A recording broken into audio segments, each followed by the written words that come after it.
What happens when passion meets unending opportunities? When a chance is provided to pursue a dream? In America, the African diaspora are marrying ambition and opportunity and creating a standard of emergence and success in various industries. These individuals are setting a precedent in their pursuits. Hi, I'm Kallie Ejigu, and this is The Benchmark. Hello and welcome to The Benchmark. I'm Kallie Ejigu, and today I have the co-host of Upfront Africa and Voice of America, Jackson Vunganyi. Thank you so much. Thank you very much for hosting me today. I want to start at the beginning with your childhood, because unfortunately your childhood experience being a refugee in Uganda is an experience a lot of Africans here in America have experienced being a refugee. Right. Well, most of us, actually all of us Africans in the U.S. are immigrants, so, we come here as immigrants, right, one way or another. But I grew up as a refugee in Uganda. I was born and raised there. My parents were refugees too.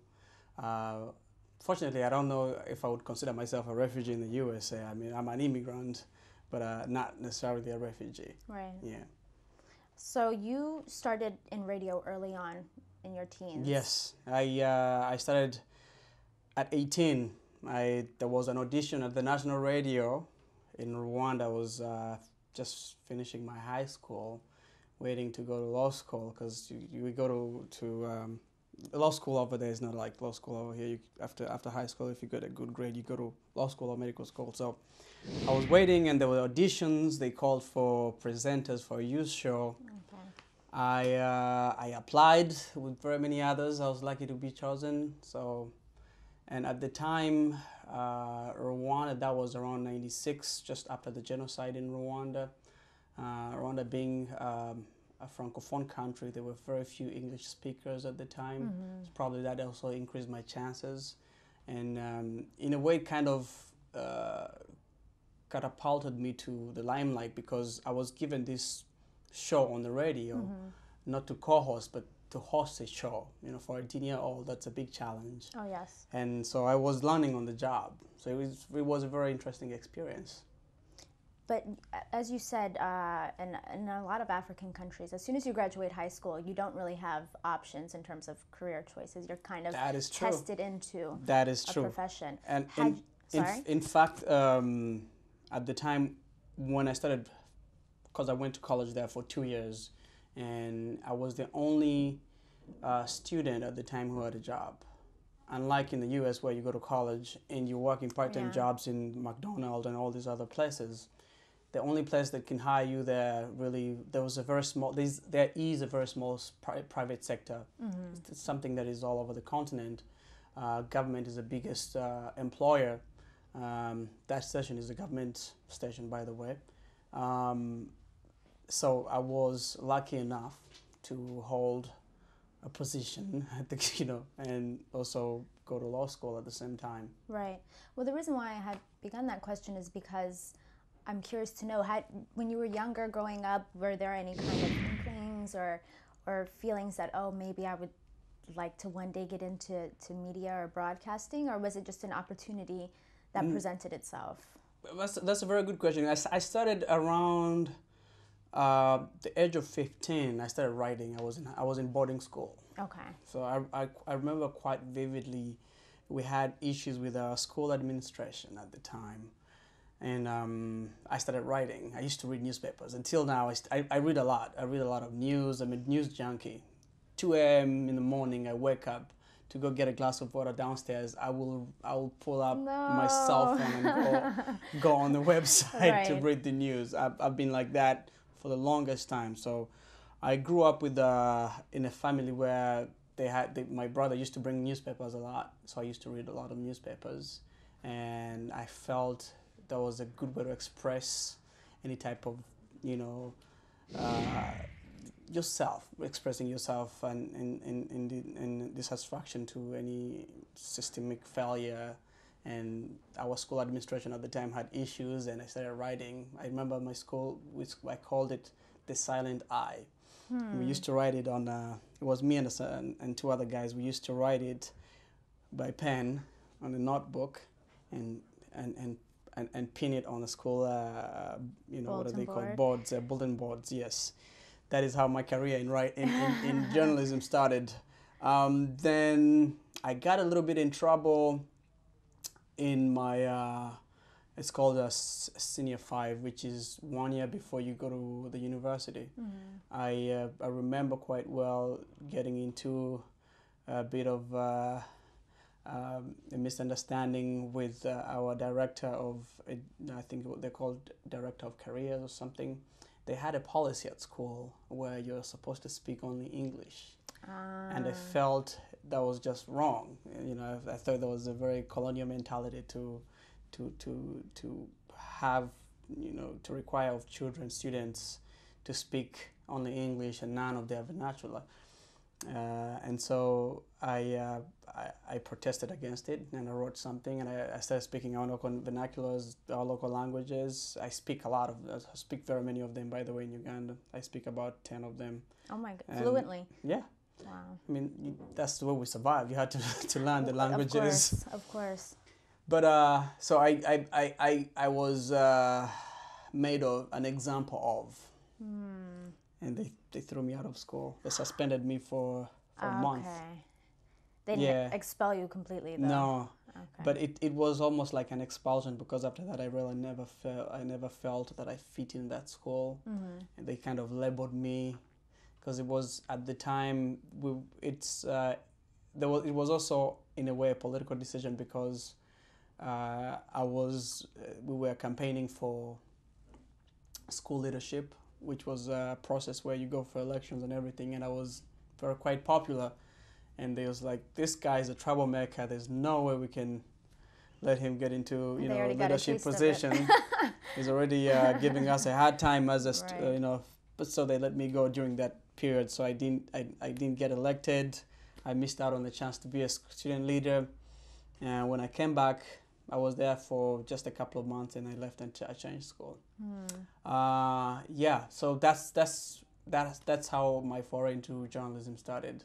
Now, for getting into radio, it was quite by chance. I think I around the mid-90s, FM stations were introduced in Uganda, so they were quite popular. We used to listen to them, but you could never see yourself as being behind the microphone.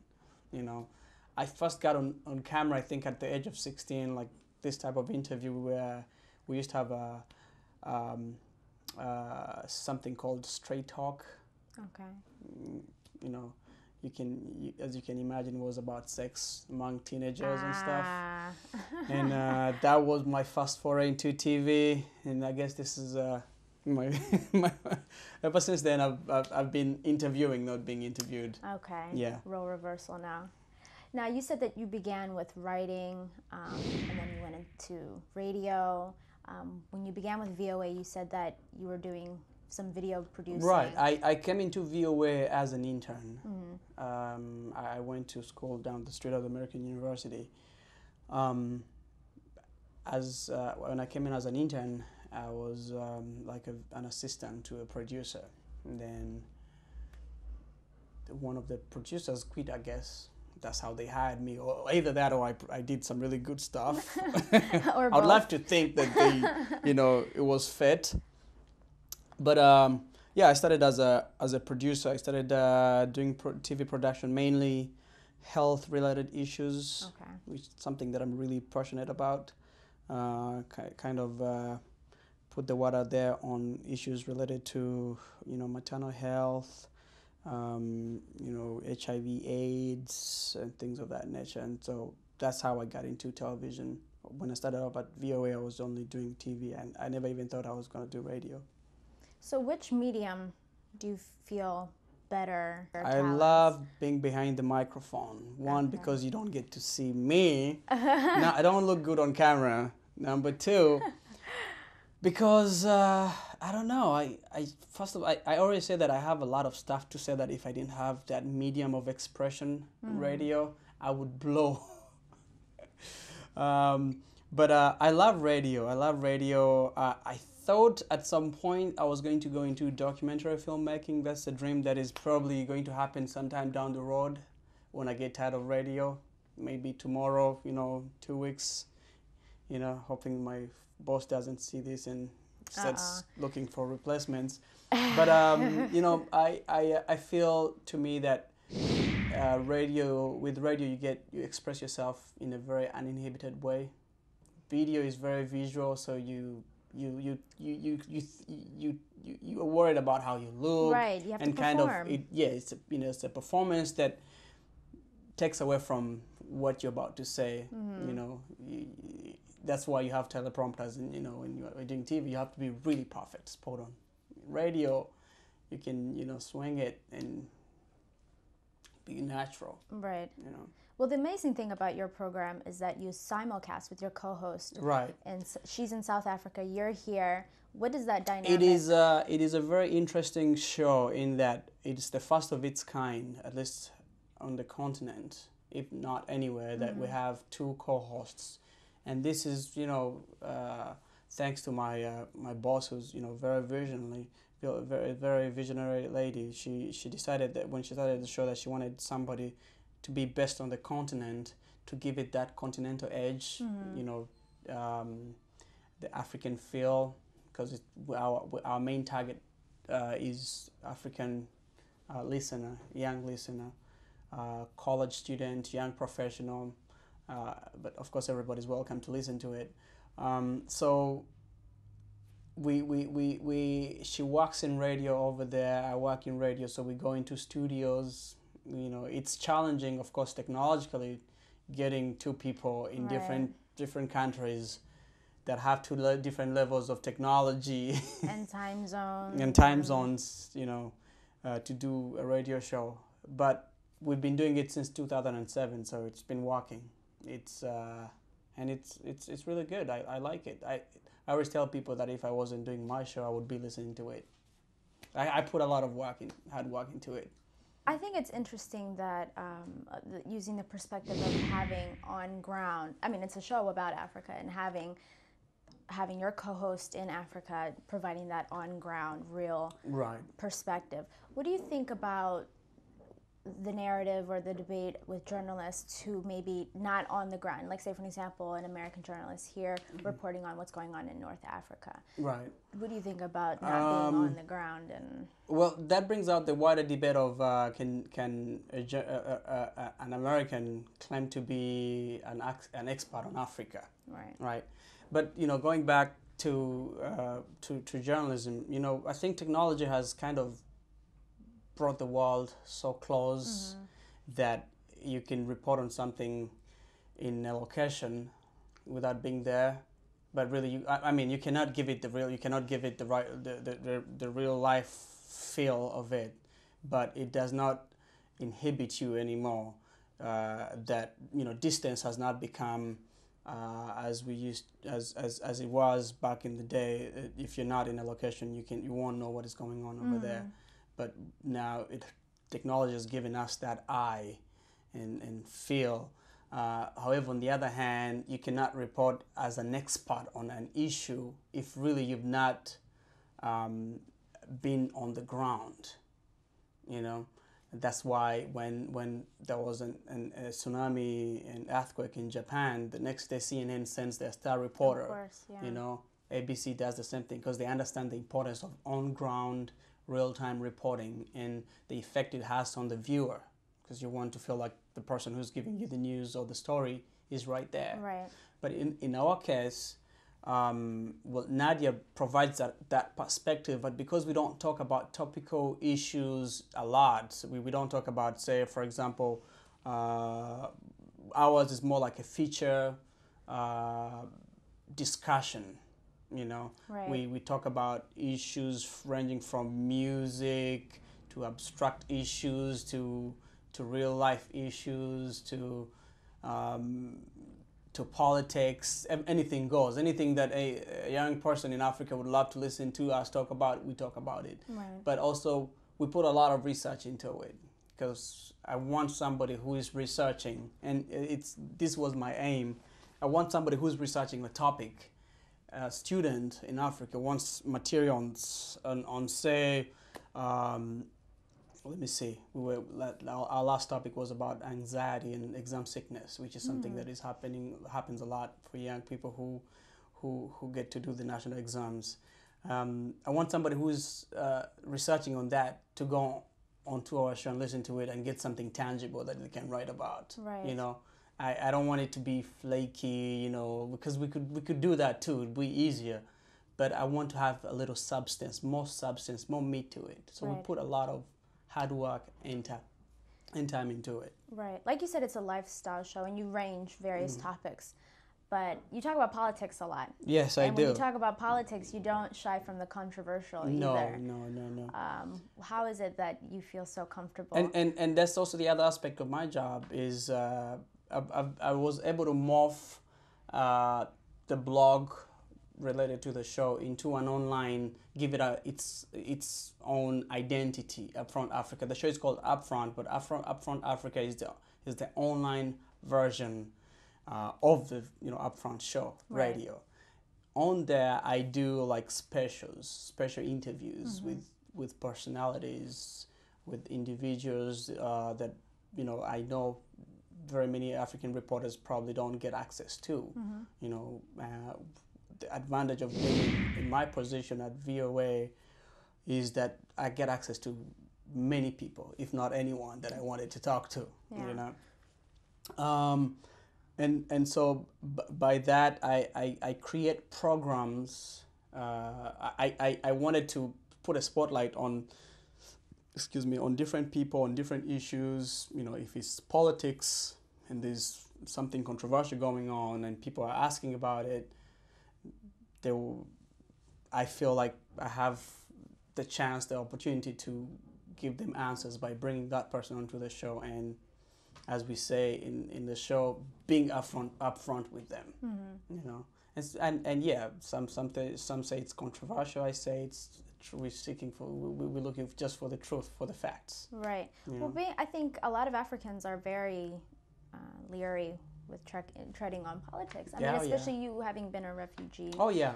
I think politics is a very sensitive thing.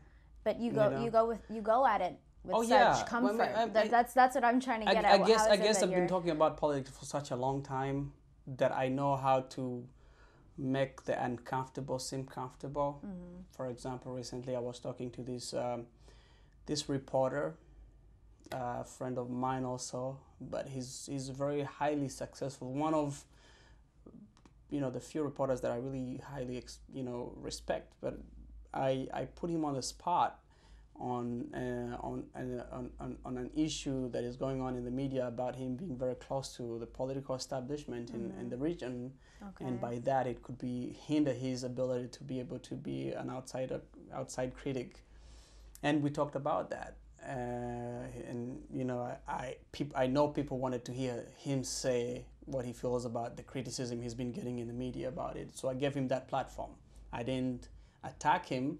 I just asked him objectively. I don't try to inject my opinion in there. I just ask the questions. That's what I do. The question might be hard, might be simple, but if it's for you, then you're going to answer it. Right.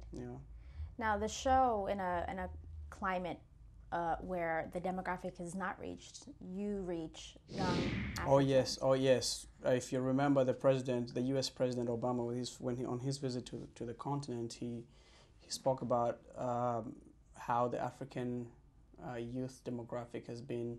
One is they make over 70% of the population. That is big. Huge. That means it's either a resource, so it could be. If it's underutilized, it could be a negative thing for you as a leader. Now, what do we do? What we're trying to do is we're trying to create them to understand that they're a very big resource in finding solutions to their problems. Not look outside. We encourage entrepreneurship among young people. I'm very passionate about things about education reform. We talk about that a lot on the show. We talk about volunteerism. It's not something that you see a lot among urban youth in Africa. Just they don't teach it in school. It's not that they don't want to do it, but they don't teach to actively volunteer. Maybe now, but when I was going in high school, we were never told like here where they tell you go spend a couple of hours doing community service and stuff. We never taught that. So I try to teach that because one, it's culture. When you think it's a cultural thing that kind of gets washed away by new economic realities when you move. Like I say, it's culture because Africans are very communal. They share things. They but because of the new economic realities where they seek prosperity and money and wealth and all the things, certain things kind of get set in the back burner. Our culture dies off like that. Speaking of which, culture is also one thing that I talk about a lot. I'm very passionate about it. People trying to keep their cultures, their languages. Right, and maintain it.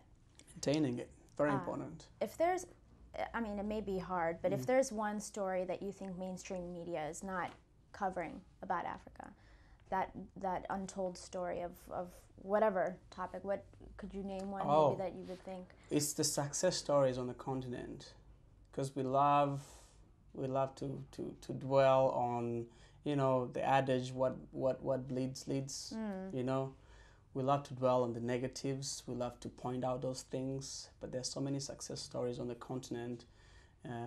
Part of what I like to do is to highlight them. Right. From a young entrepreneur who started a very high successful IT business, who nobody has ever heard of, to very innovative ideas of like this guy in Mozambique, I believe, who started a windmill, you know, producing electricity, I believe. Right. You know, there are those stories, but we don't tell them a lot. And it's not because that, you know, media is being malicious. It's just the nature of the job that we do. People like to see where trouble is, and they want to see the trouble. Right. They don't like success stories a lot, you know. So the untold story of Africa is that Africa is one of the fastest growing continents, you know, in GDP. And by not telling that story is one, we're not promoting investment on the continent. Foreign investment that would have gone to the continent is going elsewhere or is staying out here. Okay. We're also not encouraging people in Africa, on the continent themselves, to realize that you're making such huge progress and tremendous, you know, in the solutions for the whatever problems you're facing lie within you, and you're actually doing it. You're doing it really well, and that's the story we want to tell, right? So that you can know it and understand it and appreciate it and do better. Excuse me. We as Africans, I know in my circles, we always complain about how we're misrepresented and underrepresented. Yes. Who do you think is responsible for that, and even further, who's responsible in reversing that, in changing that stigma and that what bleeds reads? Well, I think the onus is on us. You know, we cannot outsource our problems to anybody. We cannot scapegoat our issues to anybody else. We have within ourselves the capacity, we have the resources to change the perception of Africa. It does not have one to come from the leadership up top. It does not have to be necessarily the media doing it for us. There's so many ways to tell a story. Technology has given us that opportunity. It has opened ways and mediums. We don't live in the generation where we only had one TV station that was telling one story and one side of the story alone. We have hundreds, even in our local communities now. We have the private sector is in charge of media houses, and they tell different sides of the story. I love to wake up in the morning and go on YouTube and see the things that happened on the streets of Kampala the night before, shot by a local reporter and uploaded on YouTube. You know, that never used to happen. You know, so I guess that is, I need to show a little bit more of that, and also the mindset. I think we should stop blaming people for the way we are portrayed. We should portray ourselves in a different light. Try to to change the message on our own. We cannot expect other people to do that for ourselves, for us. Right. Because everybody comes into this with their own goals. I'm not saying that people do it because they are malicious. It's just that if I show a story about people suffering and I get 100 views, why would I want to show a story about people having fun? Right. And I get 2 views. 5, yeah. Yeah. But if you feel like that is not portraying you in the right light, and there are other stories that need to be told, tell the stories. There's so many mediums that you can tell your story in. I think on the flip side of that argument, it's no secret that journalists really as a whole in Africa are not protected. Oh, yes. Freedoms in terms of speech are little or non-existent. Oh, yeah. I was talking to, I think early this week, to the head of the Committee to Protect Journalists, which is an organization based in New York, and we're talking about this specific story in Ivory Coast. We know the standoff that is going on between the incumbent President Gbagbo and the guy who's recognized as Ouattara. Yes, but reporters have kind of been the targets of different warring factions. Journalists who are trying to tell a story about what's going on are now being targeted by these different people, and they're forcing them to tell the story their way. You're not portraying me in the right way, or you should tell the story this way. Right, yeah. So that, and number two, they don't get paid well. Apart from how the risks on their livelihoods, they also really don't make a lot. So that is the story of your typical reporter on the continent, or anybody who would want to get into the business. But I think journalism in general, worldwide, has suffered that. Right. And do you think it goes hand in hand with development? Because I think that a lot of the issues, of course, that journalists report are going to be on developmental issues. Right. And a lot of people believe, and theorists believe, that journalism goes hand in hand with political freedoms, in which case propels development. Oh, yes. And that's something that probably goes to leadership, which is another big issue, by the way, on the continent. Leadership needs to realize that, one, the challenges that we face as reporters on the continent, I'm speaking for all reporters on the continent, is that, one, we need a story to tell. Well, we need ways to tell it. We need the means to tell it. We need the courage to tell it. We need an environment that is conducive for us to tell it. So just put in place conditions that are right for us to tell it. Well, unfortunately, Jackson, we have to go to a short commercial break. We've been talking with Jackson Vunganyi of Upfront on Voice of America Radio. Stay tuned.